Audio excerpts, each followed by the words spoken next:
Mela, se naqraw issa mill-litra l-Ebrej, naqraw mit-traduzzjoni l-ġdida, ġifieri forsi aħjar tisimgħu b'attenzjoni Ebrej 12 minn vers 12 sa 17. Għaldaqstant, ġifieri dan kien għadu kif kellimhom dwar il-dixxilpina tal-Alla, kif Alla f'imħabtu ma jħallinix nagħmlu li rridu li fetlinna imma jindaħal għal bżonn biex aħna insiru aktar effettivi u nixbħu aktar lil Sidna Ġesu. Għaldaqstant, saħħu l-idejn imħedla u l-irkobtejn mitluqa. U għamlu modijiet dritti għal saqajkom sabiex is-siq zoppa ma tisfax żlogata imma aktarx titfejjaq. Fittxu sliema kulħadd u l-qudusija li mingħajrha ebda wieħed ma jara lis-sit. Oqgħodu attenti ħalli ma jkun hemm ħadd li jonqos mill-grazzja t'Alla. Li ma jkunx hemm xi għerq tamrar li sponta l fuq biex jiffastidjakom u b'dan ikunu ikkontaminati ħafna. Li ma jkunx hemm xi żieni jew irreliġjuż bħal Eżaw li għal-ikla waħda bih il-primogenitura tiegħu innifsu. Għax tafu li mqar wara meta xtaq jiret il-barka kien irroftat jew kien imwarrab għax ma sabx post għall-indiema għad li jfittixa bid-dmuħ. Amen. Sa ftit ġranet ilu kont l-Iskozja Edinburgh u l-gwidi tiegħi tal-lawna fuq Belvedere sabiħ jismu Carton Hill. U minn hemmhekk stajt tara l-belt u tara l-baħar u faċċata tiegħek ukoll tara din il-famuża muntanja li t-turisti bil-fors ikollhom jitilgħuha. Arthur Seat. U rċevejt ħafna informazzjoni fuq din il-muntanja, ħafna tarif dwarha, li jiena rċevejtu u ħadd pjaċir bih. L-isfida kienet l-għada meta kont rikjest li nixxabtu din il-muntanja. Il-tarif waħdu kapaċi nisimgħuh u nirċevuh bħalli kieku xejn. Xi niġu biex napplikaw dak it-tarif hemmhekk imbagħad naraw kemm tarif applikat dak li aħna qegħdin nitgħallmu mill-Bibbja xi niġu biex ngħixuh hija storja totalment differenti. Fl-ittra lil Lut sa nofs kapitlu 10 tajjeb, stajna nisimgħuh biex nemnu dak li kien qed jgħidilna illi Ġesu Kristu huwa ir-rivelazzjoni sħiħa t'Alla, aħjar mill-profeti, aħjar minn Mosè, superjuri għall-anġli, għaliex Ġesu nnifsu huwa il-ħallieq tal-anġli, il-ħallieq tas-sema u l-art. Ġesu huwa il-qasis il-kbir li bih għandna tħul quddiem Alla u għandna wkoll permezz tiegħu maħfra sħiħa u bih ukoll ingawdu patt ġdid u ħafna aħjar mill-patt illi l-Lut kellhom meta Alla ingħaqad patt magħhom. Infatti Ġeremija kien qal li jiena ħasan nagħmel patt ġdid magħhom mhux bħal patt li għamilt dari meta jinħriġthom mill-Eġittu, imma dan huwa l-patt li ħanagħmel magħhom. Dnubietom, uħtijietom jien ma niftakarx aktar impoġġi l-liġi tiegħi f'qalbhom, f'moħħhom niktibha u ma jkunu l-poplu tiegħi u jiena nkun Alla tagħhom. U allura aħna qegħdin ngawdu dan il-patt. Issa però minn nofs kapitlu 10 sal-aħħar tal-ittra se jgħidilna allura la darba dan nemnuh, la darba dan nirċevuh u rċevejnieh b'gratitudni minn għand Alla. U nafu li it-tama sikura tagħna huwa Ġesu Kristu l-prekursu li diġà daħal qabilna fis-smewwiet u la darba hu fis-smewwiet u l-garanti li aħna wkoll membri tiegħu se nkunu wkoll fil-preżenza ħinja ta' Alla. Issa la darba dawnu minnu allura kif għandna ngħixu. Importanti. Issa ma nixabbu naraw il-muntanja faċċata tagħna u nisimgħu dwar il-muntanja. Imma se nesperjenzjaw tajjeb il-mixja propja, l-sfida li ħafna drabi iva la darba Ġesu Kristu kien imwarra f'din id-dinja ġie ħwejġu u niesu ma laqgħux vera, dawk kollha laqgħuh ċertament hom il-jett li jsiru li Alla li huma imwielda minn Alla skont l-għan sovran tiegħu, però issa bħala dixxipli, bħala nies li ta' bilħaq identifikati ma' Ġesu Kristu, rridu nitgħallmu kif se ngħixu. Din hija l-eżortazzjoni Kristjana, tajjeb? L-eżortazzjoni. Alla iħeġġiġna, Alla jrid jimmotivana issa b'dawk l-istess veritajiet kbar li aħna lqajna, tajjeb, ħajservuna bħala motiv, ħajservuna bħala raġuni għala jiena m'għandix niddejjaq nitla l-muntanja. Għaliex m'għandix nibża, għaliex m'għandix noqgħod lura. Appuntu għaliex la darba Alla u magħna min jista' jkun kontra tagħna. Alla wera li hu favur tagħna billi tagħna assis il-kbir sommu saċerdot kwalifikat b'kull mod, perfett fih innifsu, li joffre l-nifsu sakrifiċċju darba għal dejjem, rebaħna għas-saltna tiegħu u allura issa li la darba ninsabu fis-saltna x'għandna nagħmlu. Afda u obdi. Żewġ kelmiet ċkejkna illi prattikament jiġbru l-qofol tal-ħajja nisranija. Afda, l-awtur kien ilu jgħidilna issa dwar Ġesu u s-superjorità tiegħu u l-eċċellenza tiegħu. Kemm ta' bilħaq huwa assis il-kbir adatt illi jaqbel lilu għandna bżonnu. U lejh irridu nirrikorru. Għaliex għax dawk Alla jilqa' għandu l-dawk kollha illi bih jersqu lejh. Allura la darba għandna il-għajna il-verità issa rridu wkoll nobdu l-verità. Li nisimgħu l-verità biss huwa perikolus. Huwa perikolus. Infatti l-ikbar periklu jinsab fl-akbar periklu dak il-bniedem li jaf il-Vanġelu u ma jgħixux. Li jaf il-Vanġelu semaw, fehmu, jaf illi l-unika tama tagħna għall-ġenna hija permezz ta' Ġesu Kristu, l-uniku medjatur maħtur minn Alla nnifsu, u nibqgħu allura ma ngħixux. Ġesu irid li niesu isegwuh illi mmorru warah kif mhux fiżikament, ovvjament. Ġesu fiżikament mhuwiex magħna tella lura fis-smawiet, imma rridu nimitawh. Irridu aħna nimxu fuq il-passi tiegħu. Alla urina il-veritajiet tal-grazzja tiegħu sabiex issa nesperjenzjaw dik l-istess grazzja. Irridu nesperjenzjawha. Irridu nagħmluha tagħna. U allura se impenġu lilna nfusna bħala muntanieri, nies li qegħdin tilgħin il-muntanja. Għandna skop. L-iskop tagħna li nitilgħu sal-quċċata tal-muntanja.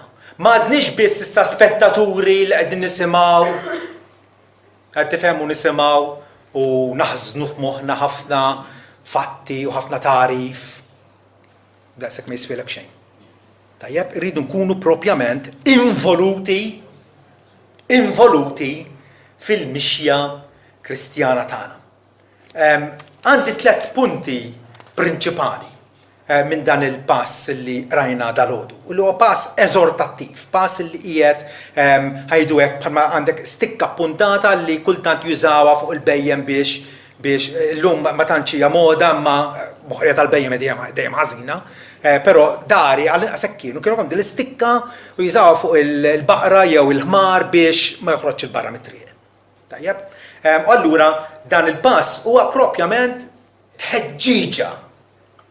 Qiegħed ħajdu hekk jimbuttana l-qudiem u għandna 1000 raġun għalfejn nimxu l-qudiem.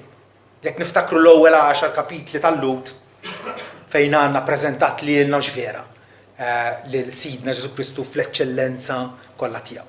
L-awtur jibda biex jgħidilna illi hemm bżonn niġġeddu fil-vitalità spiritwali tagħna. Għandna ħabta bħala Kristjani. Tajjeb, illi ngħajjew jew forsi wkoll naqgħu f'ċertu gandott illi nsibuh komdu u nibqgħu nduru fih Avolja maħniex nagħmlu progress, imma hemm ċerta attività għaddejja, ċerta moviment, però maħniex nies vitali. M'hemmx ħajja u m'hemmx enerġija fina. Jeħtieġ li din l-enerġija nerġgħu niskopruha, nerġgħu niġġeddu fiha. Għaldaqstant, saħħu l-idejn imħeddla jgħidilna, dawk l-idejn li huma merħija u debboli. L-istampa hija ta' għandek atleti illi qegħdin jiġru. Tajjeb? U l-atleta kif tafu intu ma jaffordjax li jkollu xkiel jew tfixkil. Fatti għalhekk jibsu shorts, jibsu daqsxejn ta' flok, perpura magħhom u ma jkollhom xejn f'idejhom. Anzi, huma jiġru idejhom u rġlejhom u l-bqija ta' ġisimhom jeżerċitaw tal-mod li jikkoordina fl-imkien ħalli żgur ma jkollhomx tfixkil. Imma l-ġirja tagħhom tkun waħda massima. Tkun waħda massima. Allura saħħu l-idejn imħeddla u l-irkobtejn mitluqa dawk l-irkobtejn diżabbli u forsi anke ċongati, nistgħu nifhmu hekk, u għamlu modijiet dritti għal saqajkom. Jeħtieġ li l-modija tagħna tkun dritta, mhux impoġġu ċerta impedimenti kważi aħna nfusna ċertu ostakli biex nfixklu lilna nfusna. Sabiex is-sieq zoppa ma tisfax żlogata sa minnu zopp jimxi, vera, ma jimxi bit-batija. Jimxi bit-batija. U jiġbed l-attenzjoni fuq innifsu appuntu għax huwa zopp. Allura, qed juża dawn il-tixbiħat biex jgħidilna li fil-ħajja Kristjana tagħna jridu nkunu atleti. B'dixxiplina fuq nfusna. Mhux fellaqat fejn ħabat. U ma jimpurtax jekk ma lħaqx il-mira tiegħi. Għandna tiġrija qudiemna. Dik is-sieq zoppa jeħtieġ ma tibqax zoppa sabiex anzi aktarx titfejjaq. Aktar kmieni fl-ittra l-Ebrej jgħidilna għalhekk mela aħna billi qegħdin naraw ukoll kif aħna mdawrin bi sħaba kbira ta' xhud. Kien għadu kif semma diversi eroj mill-antik illi iddew il-Alla u kellhom fiduċja fih. Tajjeb, nibdew minn Abel u Abram u Isaac u Ġakob u Mose u Ġefta u Gideon u l-profeti u nies oħra li ma nafux kien jisimhom. U dawn huma n-nies li ġrew qabilna u ħallewna pattern, ħallewna mostra biex aħna nagħmlu bħalhom issa. Mela ħanwarbu kull tagħbija u kull dnub li malajr fixkilna u ħaniġru bis-sabar il-ġirja li għandna qudiemna. Ħaniġru dit-tellieqa bis-sabar. Ġi ma tistax tippretendi illi tara kambjamenti f'ħajtek. Dak il-vizzijiet li inti forsi għadhom imwaħlin miegħek. Tajjeb, imma jekk bis-sabar tibda tiġri t-tiġrija, tasal. Allura, l-importanti huwa illi fil-ħajja spiritwali tagħna nkunu koordinati. L-isbilanċ huwa ħażin, l-isbilanċ f'kollox huwa ħażin. F'kollox huwa ħażin. Jekk inti tieħu fenna fjena karboidrati biss u tinsa l-vitamini jew il-proteini, għandek problema. Vera? Tifhmuni għax illum hawn fissazzjoni fuq is-saħħa fiżika. L-istess ħaġa spiritwalment jekk jiena nkun sbilanċjat u allura ruħi mhix qiegħda koordinata, tajjeb ħambati. Pereżempju, jekk inti tħobb taqra l-iskrittura u tħobb taqra l-kodba Kristjani tajjeb. Però mbagħad ma titlobx. Illum ma tlabx, għada ma titlobx. Għandek problema. Vera? Għandek problema. Dawn l-affarijiet idu noqogħdu attenti għalihom. Forsi wkoll it-tfixkil li tant malajr fixkilna huwa xi dnub magħruf illi inti qiegħed tirrepetih minn ġurnata l-oħra u qatt ma ħadd illi da dnub timmortifikah. Toqtlu. U ċoe bl-akbar serjetà tkun kapaċi bil-qawwa tal-Ispiritu Santu li għammar fik tgħidlu le. U tibda tobdi għal darba kmand ta' Sidna Ġesu Kristu fejdilna illi jeħtieġ aħna niġħdu lilna nfusna u mhux naqgħu għal passjonijiet midimba li nsabu madwarna u anke fina. Mela, irridu kien hemm dan il-bilanċ sabiex ikunu kapaċi niġru l-tiġrija. Mhix kwistjoni li tajt għajjejt, ħafna minna forsi naqgħu f'ċerta traskuraġni, però dinna ħajjitna, Ġesu ħajjitna. U jekk ta' bilħaq, anzi la darba Ġesu huwa liben Alla u miet għalija m'ebda sakrifiċċju kbir biżżejjed għalija biex nagħmel għalih. Pawlu fil-Kolossija jgħid la darba intom mittu ma' Kristu fittxu ħwejjex ta' fuq, fejn Kristu qiegħed fuq l-eminja Alla. Jekk intom qomtu ma' Kristu fittxu ħwejjex ta' fuq. Għax intom mittu, għana mittna għalina nfusna u ħajjitna issa hija moħbija ma' Kristu f'Alla. Ma ċanna ħajja indipendenti li nistanit li tiegħi. Huwa Kristu li jgħix fija. U jien ngħix minħabba fih. Bħalma zokk ta' dilja ma jistax jiftaħ li huwa indipendenti. Jekk jifettilu jkun indipendenti, ta' jibda it-zokk ħajinxef. M'għandniex ħajja indipendenti tagħna. Pawli jgħid jiena msalab ma' Kristu madankollu jien ngħix ma mhux jien. Huwa Kristu li jgħix fija. Wara din il-ħajja l-aqwa kwalità ta' ħajja illi teżisti għalina. Din il-ħajja rridu ngħixuha. Traskuraġni m'hemmx posta u lanqas kwalunkwe ħaġa li toħroġna l barra mit-triq, barra mill-modija dritta. Fil-tip tal-Proverbi, kapitlu 4, vers 25, hemm diskors li jiġbaħ il-dan tal-awtur tagħna fejn jgħid ħajħarsu dritt għajnejk. Ħajħarsu dritt għajnejk. Ħajkun hemm ċerta konċentrazzjoni. U ħarstek idfa' quddiemek. Aħseb tajjeb fejn jimxu riġlejk. X'qed tagħmel bħajt? Fejn qed tmur? Fejn qed tinvolvi ruħek? Aħseb tajjeb fejn jimxu riġlejk u traqatek kollha jkunu dritti, la tilwix lejn l-lemin u lanqas lejn xelluk. U warrab ir-riġlejk mill-ħażen. U din hija allura l-programm dan huwa l-mandat tagħna illi jeħtieġ illi din it-tiġrija niġruha. Ma ċfadallok għal indeċiżjoni. Għadni mniex deċiż, għadni fid-dubju. Ħafna nies huma hekk. Ħafna Kristjani huma hekk. Illi għadhom ċaqlembuta, għadhom mhumiex impenjati. Biss ħares anke l-attendenza tagħhom fil-Knisja daqqa jiġu, daqqa ma jiġux.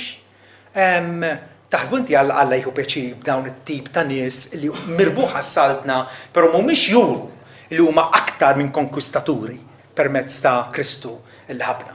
U allura l-indeċiżjoni, meta anke timxi bit-tbatija, il-kwistjoni ta' indeċiżjoni ġejja mill-antik. Fi żmien Elija, il-poplu Iżraelita prattikament kien nesa lil Jahwe, Alla tal-patt, Alla li ħarġhom mill-iskjavitu tal-Eġittu u daħħalhom f'art tajba, art li tnixxi ħalipu l-għasel.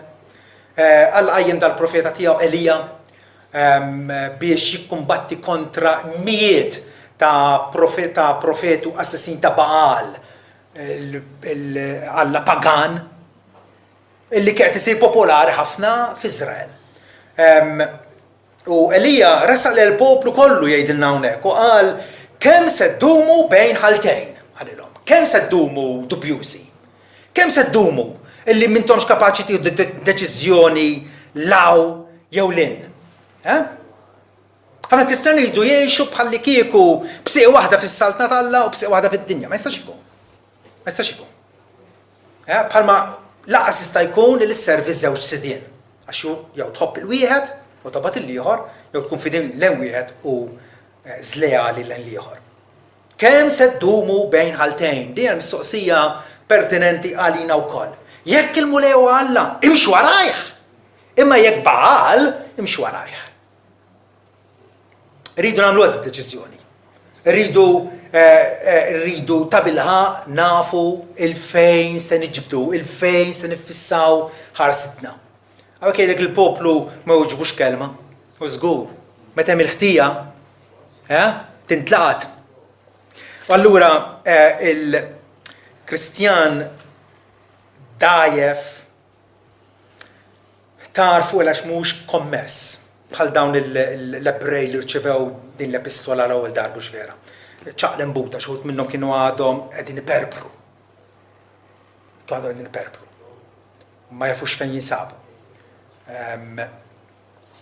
Pawlu fl-Efessin 4 jgħidilna illi għandna nkunu imħarġin u nitalmu il-verità biblika sabiex ma nkunux aktar tfal imtajrin l-għawlu lejn minn kull riħ ta' dottrina bl-ingan tal-bnedmin li jinżġu l-erq tagħhom bil-fejn. Imma aktarx bil-nitkellmu l-verità bl-imħabba idu naslu l dak il-punt. Għanna dal-aptit, għal-kelma tal-la, għanna dal-aptit biex aħna ta' bilħaq inkunu stabiliti, beruqna fil-font, Sidna Su Kristu, mibnijin fuqu, u mimlijin bratt il-ħajr. Kristjan dajef u inkonsistenti, ma tafx fejnu, kapaċi ifixkel l-sħabu, kapaċi anke jkun skandlu għal-ħutu, kapaċi dak li jkun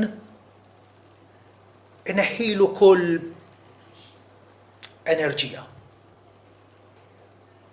Ġesu jgħidilna li jekk aħna id-dawl tad-dinja hekk iddikjara li aħna ma jistax ikun illi aħna naħbu d-dawl.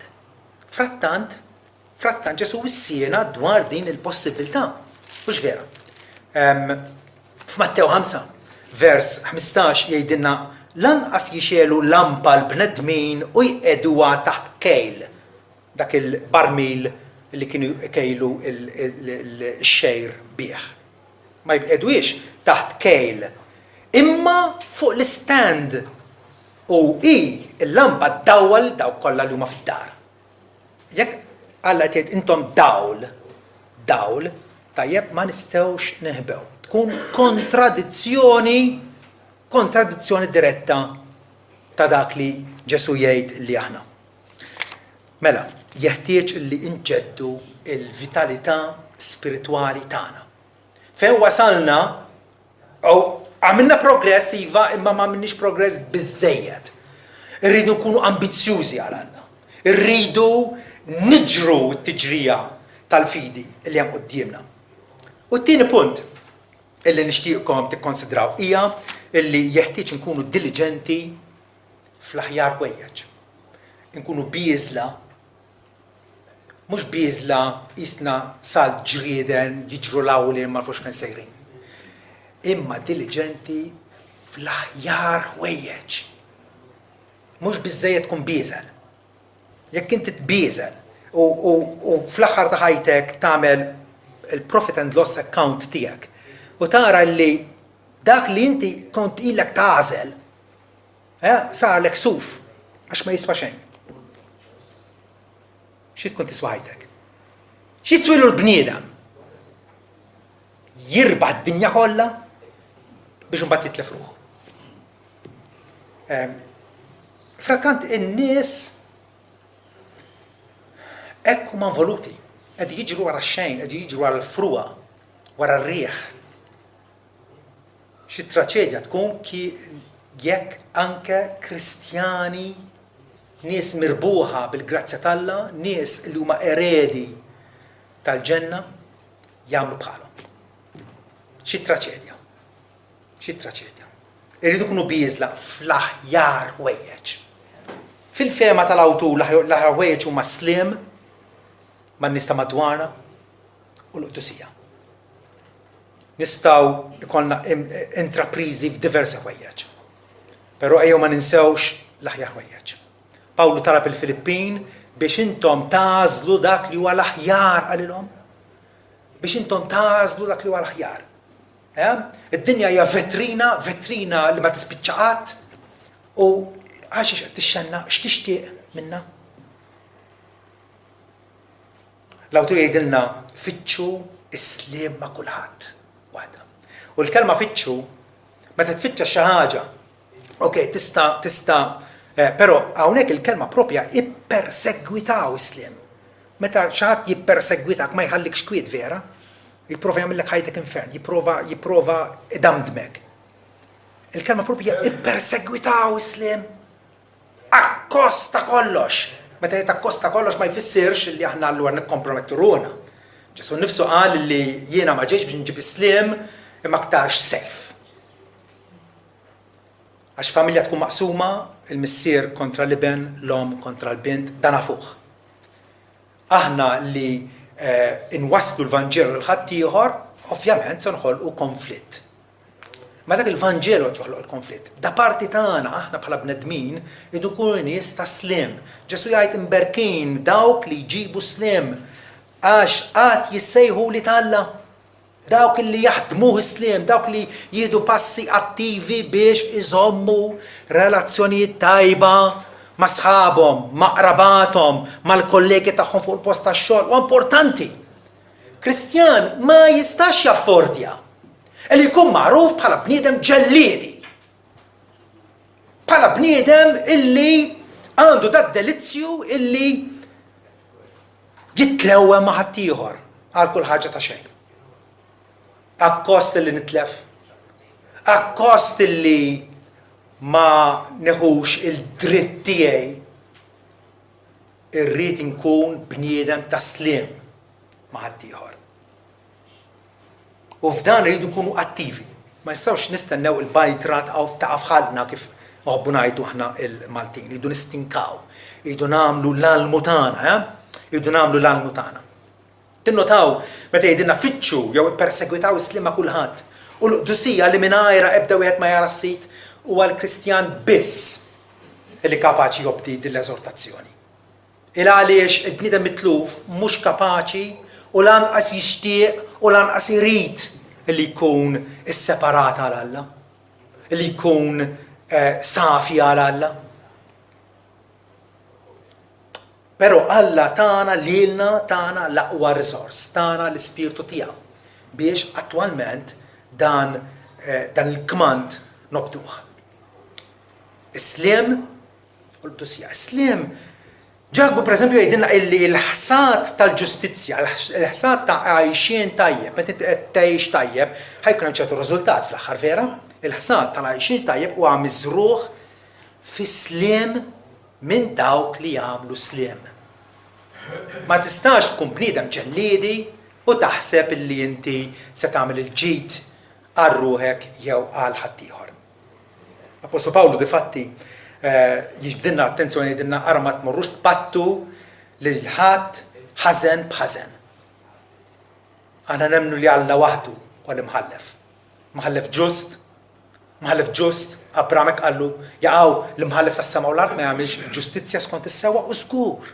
U għax nafu li jagħmel ġustizzja skont is-sewwa, tajjeb aħna m'għandniex għalfejn nieħdu l-ġustizzja bidejna. Ħalli nbagħtu, ħalli naqgħu lura, battu l-ħadd ħażen b'ħażen ħudu konsiderazzjoni ħalli tagħmlu is-sewwa quddiem il-bnedmin kollha. Jekk kienu possibbli sakemm jiddependi minnkom, għejxu fis-sliem mal-bnedmin kollha. Dan huwa mandat ieħor sakemm jiddependi minni. Tajjeb, jekk ħadd ieħor irid jitkessaħ jew irid jitqażżes jew ikun kburi u ma jridx jirranġa miegħi meta jiena qed nofrilu. Qed nofrilu l-maħfra, qed nofrilu li nġeddu r-relazzjoni tagħna. U jrid jibqa' miksur imma jien irrid l-inizjattiva u nur ir-rieda tajba tiegħi biex ngħix fis-sliem ma' ħadd ieħor. Ukoll il-qdusija. Fittxu l-qdusija li mingħajrha ebda wieħed ma jara l-sit. Kemm hija importanti l-qdusija? Hija indispensabbli, ma tistax tidħol il-ġenna meta m'intix imqaddes għal Alla. Revelazzjoni 21 jagħmilha ċara. Li fija f'Ġerusalemm il-ġdida ma jidħol xejn li mħammeġ, xejn li ħammeġ. U Alla allura qed jitrenjana minn issa biex inkunu separati għalih. L-idea ta' qdusija hija separazzjoni. Xi ħaġa mifruda għal għan jew skop speċjali. Alla firridna għalih innifsu jgħidilna kunu intom qaddisin għax jien qaddis. Dik hija l-ogħla raġuni għalfejn jiena m'għandix nitkasbar u nitħammeġ bid-dnub bit-tentazzjoni ta' d-dinja. Għaliex għandi nżomm li nnifsi separat? Għax Alla tiegħi huwa qaddis. Issa, kull Kristjan huwa mqaddes definittivament. Mill-mument li aħna emminna fi Kristu, emminna ġenwinament fi Kristu, u żammejnieh bħala il-Salvatur tagħna, Alla qaddisna definittivament, darba għal dejjem. Jikkonsidrana bħala diġà separati għalih. Tantu hekk illi il-Kristjani ħajjin f'din id-dinja Alla jsejħilna il-kol kemm aħna qaddisin. Għawek hemm bżonn nibdlu il-mentalità tagħna. X'aħna drajna minn tfulitna x'vera. Qaddis, dawk il-ftit nies li jkunu ddikjarati qaddisin. Le.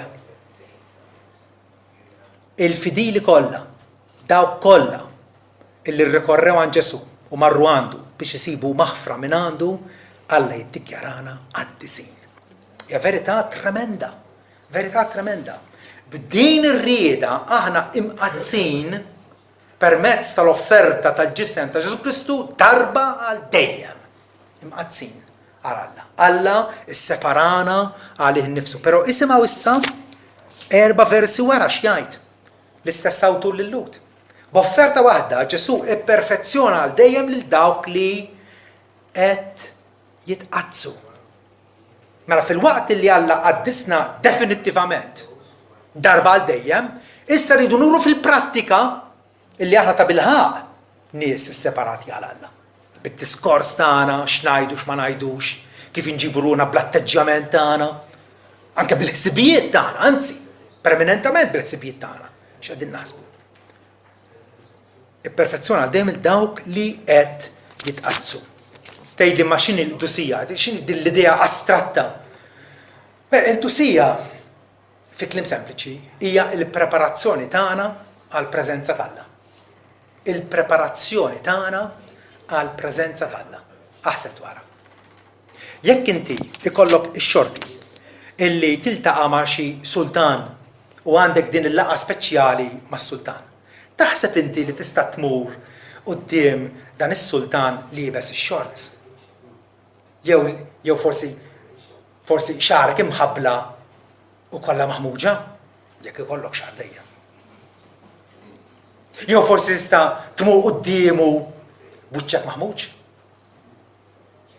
Hemm ċertu protokoll, vera? Hemm ċertu mod u mod kif inti tersaq lejn dinjitarju. Alla mhux sempliċement huwa sultan, huwa s-sultan ta' Slaten. Is-sultan ta' Slaten. Is-sultan il-quddiemu is-serafini jgħaddu wiċċhom bil-ġwienaħ tagħhom stess u jgħidu qaddis, qaddis, qaddis. U għal-mulej Alla tal-eżerċiti, ismu tal-art huma mimlija bil-glotja. Kif nasbu nistgħu nersqu quddiem Alla bħalli kieku xejn. Alla qed joffrilna kors ta' protokoll biex nitħejjew ħalli nitlu fil-preżenza qaddisa tiegħu. Fil-preżenza qaddisa tiegħu illi skont David hemmhekk hemm il-milja tal-ferħ quddiemek hemm għax għal dejjem. U allura quddiem tal-prospett ma nistgħux aħna illi nibqgħu lura fil-qdusija.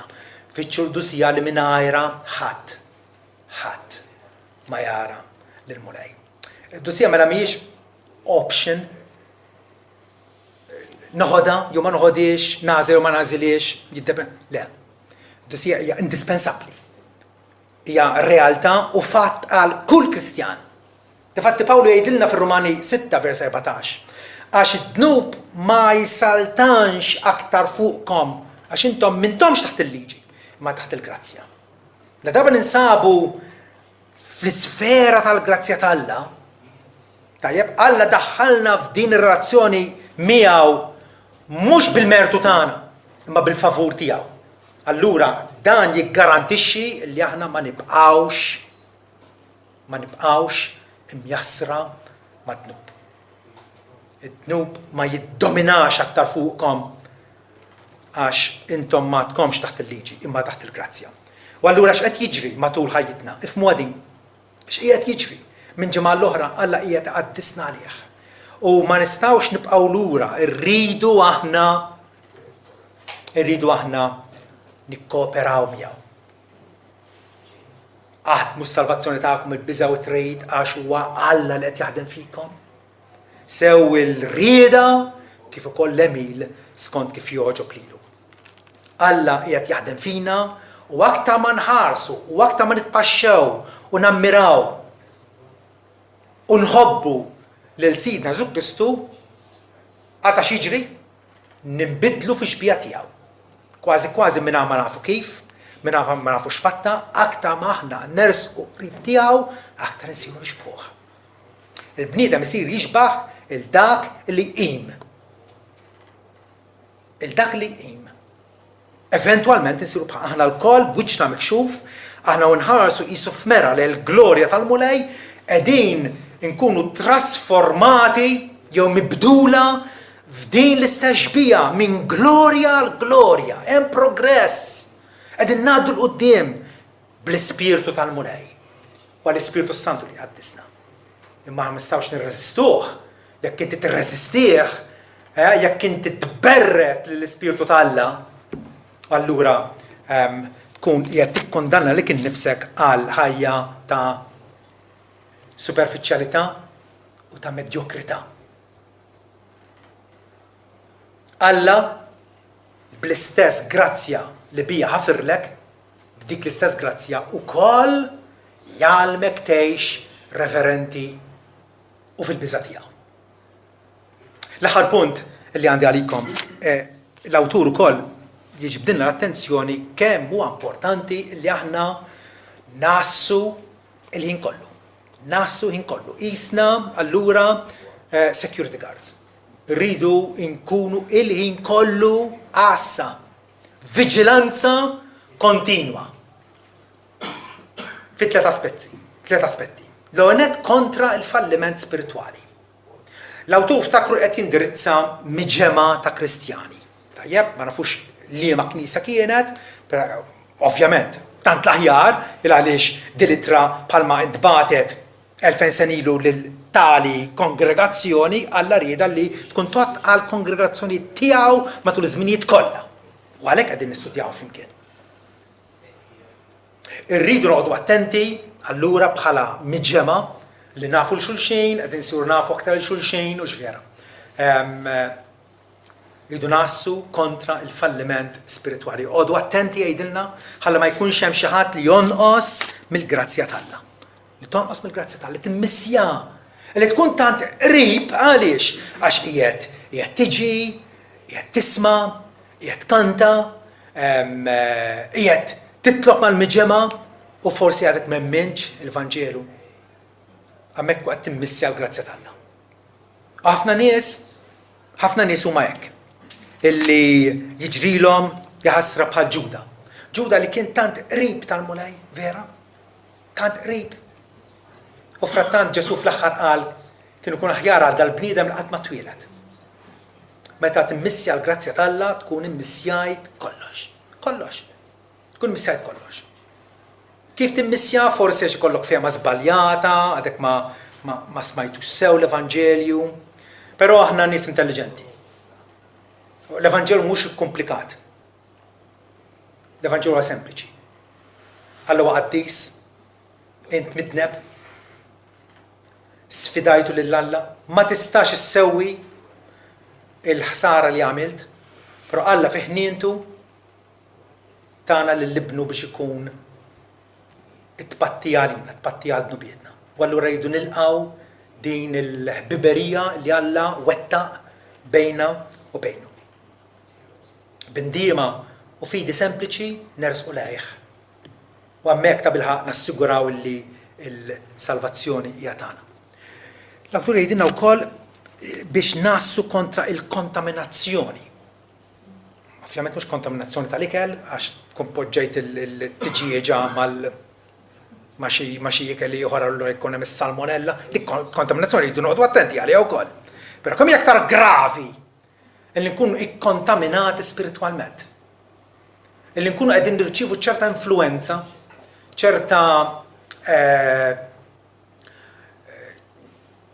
ċerta sentimenti u qed nisimgħu ċertu kummenti forsi mingħajr ma niżnu, mingħajr ma niddixxernu, mingħajr ma nippruvaw narfu dal qed nisma'. Huwa minnu jew le. Għadni kif qrajt post dal-għodu fejn wieħed saċerdot qal ma importax tkunx Mislem jew Kattoliku u Protestant. Niddubita Alla qal kemm joqgħod jagħti każ tad-differenzi. L-aqwa li nħobbu. Kemm tinstema' sabiħ vera, kemm tinstema' sabiħ. Kemm falsa. Kemm falsa. Għal min għandu liċken familjarità mal-kelma tal-Alla. Kemm kapaċi nikkontaminaw ruħna minn dak li qed jinstema' fuq il-medja llum il-ġurnata. Illum inftaħna. Ma għadniex bħal fis-sittinijiet, jekk tgħix fir-raba ta' għawdex hemmhekk postok u daqshekk. Illum id-dinja saret raħal. Globalizzazzjoni. Vera? U allura għandna influenza tremenda minn kullum kien, attakk, assalti, inkollu. Kemm kapaċi nkunu ikkontaminati, l-awtur jgħidilna li ma jkunx hemm xi għerq ta' mrar li sponta l fuq biex jiffastidjakom u bekk ikunu kontaminata ħafna. L-għerq ta' mrar huwa forsi dak il-persuna jew persuni fil-kongregazzjoni illi huwa sovversiv. Illi bi kliemu u bl-opinjonijiet tiegħu qiegħed jippropaga, qiegħed jirreklama fehmiet kontra l-Iskrittura. U għana kapaċi nirċevuhom u minn għalina qegħdin nirċievu l-verità tal-Alla u bekk ir-ruħ tagħna tkun ikkontaminata. L-aħħar avviż li jagħtina jgħidilna oqgħodu attenti għassa ħin kollu kontra għażliet fjakki fil-ħajja. Xi bniedem ta' jerf kien da, ovvjament kien ispirat mill-Ispiritu Santu biex kiteb dal-kliem. Għax qiegħed vera jgħidilna l-affarijiet importantissimi tal-ħajja, mhux qed jintelef fil-ftieta, fid-dettalji. L-għażliet ta' ħajjitna nafu x'aħna nażlu u nafu għalfejn qegħdin nażlu hekk. L-awtur ġib quddiem għajnejna karattru vera miskin fil-Bibja, Eżaw, ħu Ġakob, wieħed mill-patriarki, kien tewmi u ħu il-kbir jismu Eżaw. U Eżaw kien jaqgħu jqum minn affarijiet spiritwali. Kellu dritt tal-primoġenitura għax kien il-kbir. U da darba meta ġilura mill-kaċċa u kien mejt bil-ġuħ, daħal fil-kamp jew fit-tinda ta' ħuħ, raħ qiegħed isajjar il-borma tal-azz, daqsxejn ta' minestra, u qallu għatini niekol minna. Qallu mhux qabel ma tbel il-primoġenitura tiegħek. Prova jitrikkjah ħuħ kien brikkun ukoll. Ġakob. U li qallu x'ħan nagħmel biha l-primoġenitura, x'tiswieli? Qed immut bil-ġuħ. U da bħal Eżaw għaw bil-gżuz illum il-ġurnata. Bil-gżuz għaw. Nies illi jagħmlu għażliet fjakki li ma jkunx hemm xi żien fostkom jgħidilna jew ir-reliġjuż bħal Eżaw. Li għalikla waħda bih il-primoġenitura tiegħu nnifsu għax tafu li mqar wara meta xtaq jirat il-barka għax imbagħad dan nies jiddispjaċihom. Xi jiġu daru mal-ħajt imbagħad jiddispjaċihom. Però kien mwarrab imbagħad għax ma sabx post tal-indiema avolja fit-tixa bid-dmuħ. Ara ma naħsbux li nistgħu nindmu meta rridu aħna, fiex nirridu aħna u fejn rridu aħna. L-indiema issa. Illum ma nistgħux nabbużaw mill-ħnija Alla. Assolutament. U allura għattilkom Eżaw huwa l-bniedem modern. U titkaxkex tibda tinduna dal-bniedem li ilu mejjet 4,000 sena.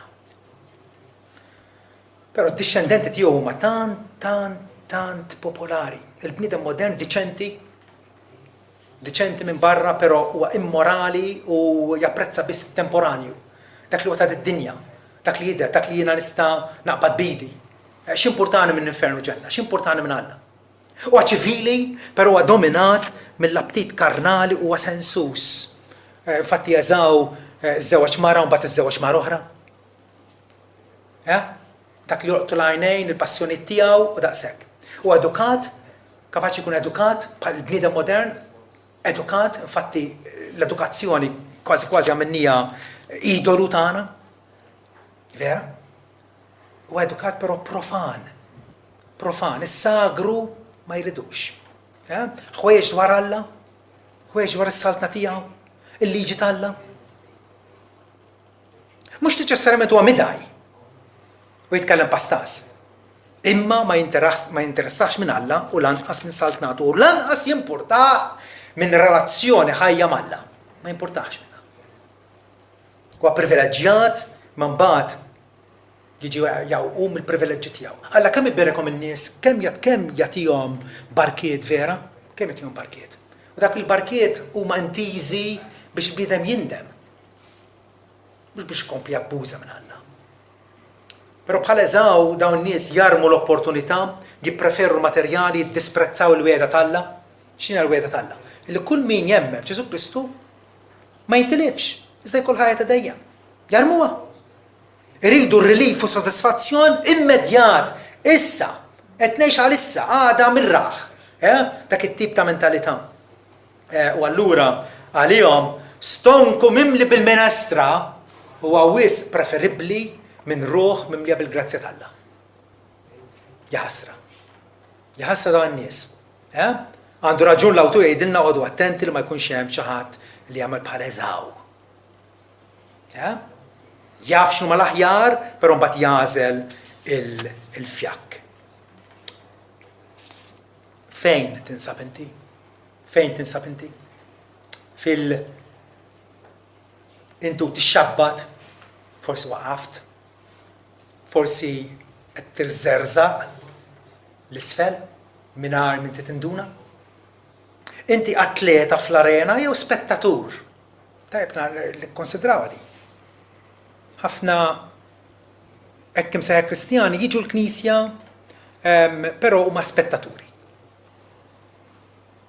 Bħal ħafna nies kif jipprattikaw l-isports billi jaraw logħba futbol fuq it-television. Min għalihom qegħdin jagħmlu l-isports.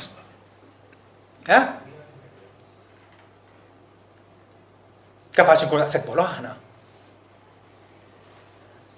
Jekk inti qiegħed imsieħeb f'kongregazzjoni Kristjana, qed tiġi biex tisma' u tara biss, jew biex tipparteċipa. Biex tkun tagħti daqskemm kapaċi wkoll tirċievi.